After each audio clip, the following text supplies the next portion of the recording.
Y para justamente preguntar cómo le van a hacer, me da gusto saludar al consejero del Instituto Nacional Electoral, Kip Espadas. Consejero, muy buenas noches. ¿Qué tal? Muy buenas noches. Ahora, ¿qué va a pasar? Ya la Corte dijo no a la petición que ustedes habían hecho, y ¿qué le queda al INE?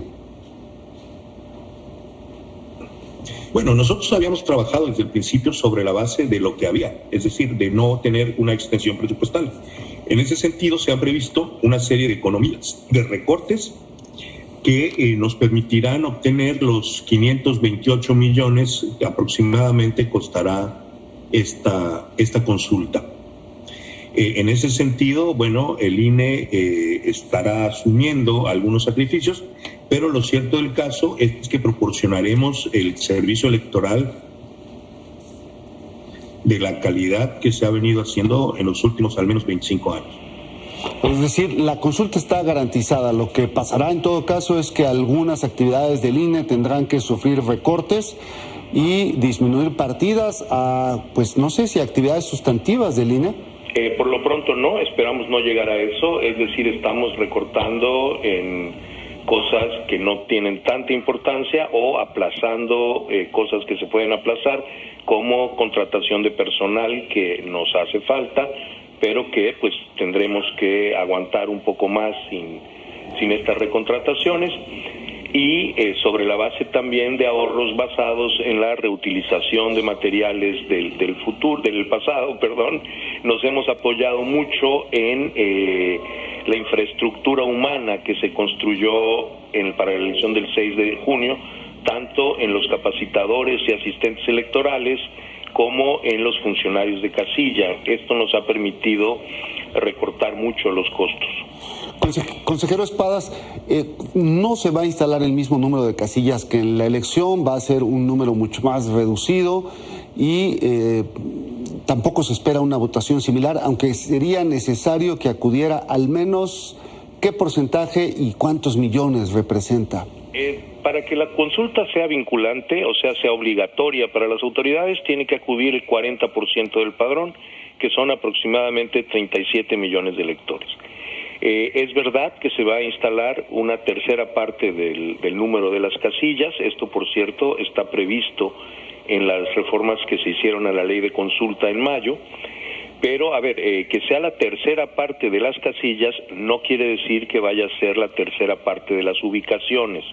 Por ejemplo, yo voto en la casilla 271 de Mérida, Yucatán. En esta sección hay 3 casillas en un día normal de elecciones, básica, contigua 1 y contigua 2. Lo que pasará ahora es que estas casillas se juntarán en una sola, que en lugar de tener un máximo de 750 votantes por casilla, tendrá un máximo de 2,000. ¿Por qué la ley permite esto y por qué optamos por eso? Bueno, porque la complejidad del proceso electoral es muy diferente. Nosotros pensamos en un proceso constitucional normal, en una elección presidencial como fue la del 2018, yo voté en 5 boletas en esa casilla. Ahora cada quien tendrá que votar solamente en una. Entonces, eso permitirá que en lugar de instalar tantas casillas contiguas, esto se compacte por una parte. Habrá otros casos en los que con secciones muy compactas, esto sucede en las grandes ciudades, efectivamente se concentren más de una sección en un solo lugar, lo cual podrá significar cruzar una calle o caminar 2 cuadras más para encontrar el centro de votación. Lo que quiero decir con esto es la reducción a una tercera parte de los centros de votación no significa reducir a una tercera parte la accesibilidad que los electores tendrán a las casillas. Será muy superior a esto. Qué buena noticia esa.